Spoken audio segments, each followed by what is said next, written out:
ఖమ్మం జిల్లా కారేపల్లిలో survey number 38లో బేసీ వసతి గృహ నిర్మాణానికి స్థలాన్ని కేటాయించారు. కేటాయించిన స్థలంలో ప్రభుత్వ సూచికను కూడా ఏర్పాటు చేశారు. అయితే కొంతమంది వ్యక్తులు ప్రభుత్వ స్థలంలో బోర్డు తొలగించిన సంఘటనపై స్థానికుల సమాచారం మేరకు సంబంధిత జిల్లా అధికారులు స్పందించారు. బీసీ హాస్టల్కు సర్వే నెంబర్ 38లో కేటాయించిన స్థలంలో హాస్టల్ నిర్మాణం చేపట్టాలి అని జిల్లా అధికారులు సూచించారు.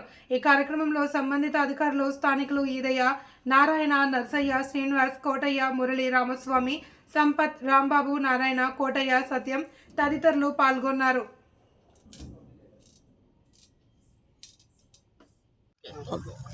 ఖమ్మం జిల్లా సింగరేణి మండలంలో ఎన్నో ఏళ్లుగా ఎదురు చూస్తున్న ఒక బీసీ హాస్టల్ నిర్మాణం కోసం శాంక్షన్ అయింది. ఈ శాంక్షన్ దాని మీద నిన్న జరిగిన సంఘటన తెలిసిందే.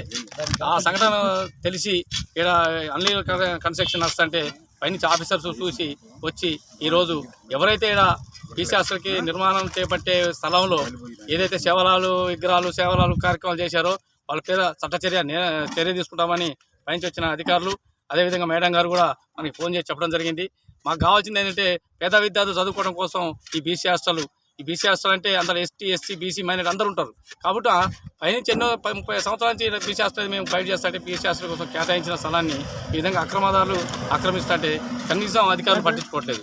కావున ఇప్పుడైనా ఏదైతే కేటాయించిన స్థలాన్ని కాపాడి దాని చుట్టూ ఫినిషింగ్ చేసి కట్టేదాకా, అంటే ఈ నెల 27కి ఎలక్షన్ కోడ్ కాబట్టి ఆ ఎలక్షన్ కోడ్ ఉన్నా కానీ ఉల్లంఘించి వీళ్ళు చర్య తీసుకోవడం వల్ల చాలా సింగరేణి గ్రామ ప్రజలు చాలా ఇదిగా ఫీల్ అవుతున్నారు. ఎందుకంటే ఏదైనా ఈ మండలంలో, జిల్లా రేంజ్లో, రాష్ట్ర రేంజ్లో, ఈ మండలంలో, ఈ కారేపల్లిలో స్థలాలు లేక ఎన్నో ఇబ్బందులు పడుతున్నారు. పిల్లలు చదువుకోవడం కంటే అందరూ హర్షం వ్యక్తం చేసి స్థలాలు పిల్లలు చదువు కోసం ఇస్తే వ్యక్తులకు సోహా చేస్తున్నారు. కాబట్టి వీళ్ళ మీద చట్టరీత్యంగా చర్య తీసుకొని దీనికి న్యాయం చేయాల్సిందిగా పైనుంచి ఆఫీసర్స్ వచ్చారు. వారికి ధన్యవాదాలు తెలియజేస్తూ ఈ యొక్క ఏదైతే ఈ పోరాట సాధన సమితి సింగరేణి గ్రామ పంచాయతీ ఆల్ కులాల్ ఈ యొక్క పనికి మేమంతా సహాయ సహకారాలు అందిస్తామని దీని సందర్భంగా సార్లకి హామీ. సింగరేణి గ్రామంలో సర్వే నెంబర్ 38లో బీసీ హాస్టల్కి కేటాయించిన భూమిని ఆక్రమంగా నిన్న జరిగిన సంతు సేవాలాల్ కార్యక్రమాన్ని ఇక్కడే నిర్వహించి ఇదే భూమిని చేస్తాను కాబట్టి వాళ్ళ మీద కూడా చట్టరీత్యా చర్య తీసుకోవాలి. అలాగే బీసీ హాస్టల్ అంటే ఏంటంటే బీసీ కులాలు అందరూ కూడా ఎంతోమంది కులాలు ఉండి బీసీ హాస్టల్ ఏర్పాటు చేస్తే వాళ్ళ భవిష్యత్తుకు మనం ఎంతో పునాదీసులను అవుతాం. కాబట్టి ఇలాంటి బీసీ హాస్టల్కే కేటాయించింది బీసీ హాస్టల్కి ఉపయోగించుకోవాలని నేను కోరుతున్నాను. ప్రభుత్వ బీసీ బాలల హాస్టల్ కొరకు గత 2 సంవత్సరాల ఎంఆర్ఓ గారు, ఆర్డీఓ గారు వచ్చి ఇక్కడ ఎంక్వైరీ చేసి మాకు ఈ స్థలాన్ని కేటాయించారు హాస్టల్ కొరకు.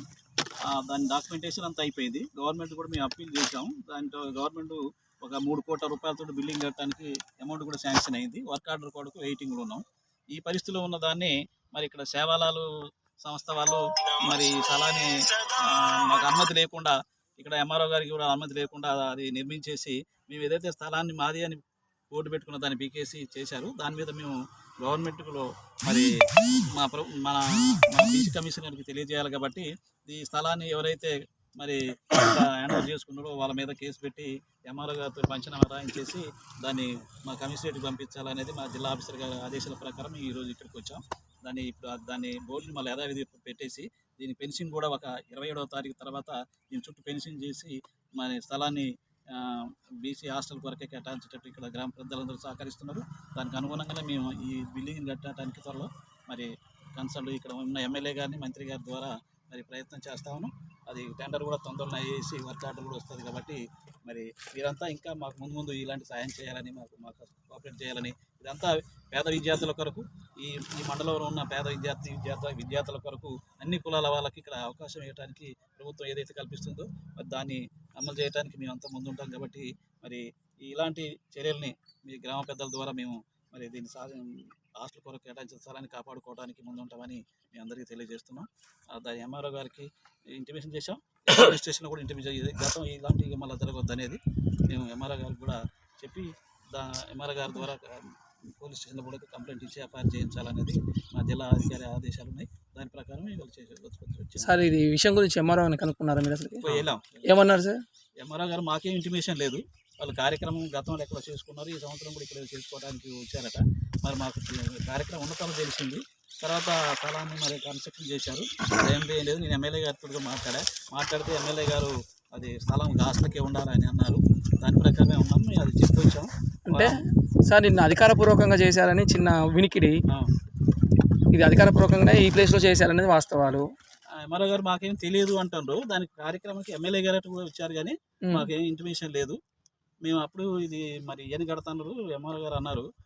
ఎమ్మెల్యే గారికి దృష్టి కూడా తీసుకెళ్ళాను. నేను తీసుకెళ్తే అది హాస్టల్ ప్రస్థానాన్ని కేటాయించింది. అది ఎవరు ముట్టుకోవద్దు, మీరు ఏదైనా కార్యక్రమం చేసుకుంటే వెళ్ళిపోండి. ఇక్కడ జనరల్గా తాత్కాలికంగా ఉండాలి, కానీ పర్మనెంట్ వర్క్ ఏం చేయొద్దు అనేది. ఒకవేళ నిన్న ఈ నిర్మాణంలో సార్ ప్రభుత్వ ఉపాధ్యాయులు కూడా ఉన్నారు సార్. నిర్మాణం చేపట్టిన దాంట్లో వాళ్ళు కూడా ఎవరైతే ఉన్నారో వాళ్ళని గుర్తించి వాళ్ళ మీద కూడా చర్యలు తీసుకునే అవకాశం ఉందా సార్? చూద్దాం సార్. మేము అదే ఎఫ్ఐఆర్ దీనికి సేవలాల సంస్థ వాళ్ళ మీద మేము కంప్లైంట్ చేస్తాం. వ్యక్తులుగా మాకు ఇంకెవరు తెలియదు. అంటే సార్ ఇంకోటి, గవర్నమెంట్ మీకు కేటాయించినాక వేరే వాళ్ళు ఎవరైనా వచ్చి చేసుకునే అధికారం ఉందా సార్? ఎవరైనా ఇచ్చే అధికారం ఉందా సార్ ఇక్కడ చేసుకోవడానికి? అంటే నేను చేసింది ఇల్లీగల్గా అంటున్నారు. ఇప్పుడు మీరు ఇల్లీగల్గా చేశారంటున్నారు. వీటి మీద ఎవరెవరికి మీరు కేసు చేస్తామనుకుంటున్నారు? ఇప్పుడు ఈ సంస్థ పేరు అయితే ఉందో ఆ సంస్థ మీద చేస్తాం. దాంట్లో సంస్థ బాధ్యులు ఎవరు అవుతుందో వాళ్ళ మీద ఉన్నట్టే పోలీస్ స్టేషన్ ఇస్తారు సార్. ఎఫ్ఐఆర్ చేపిస్తాం. ఓకే.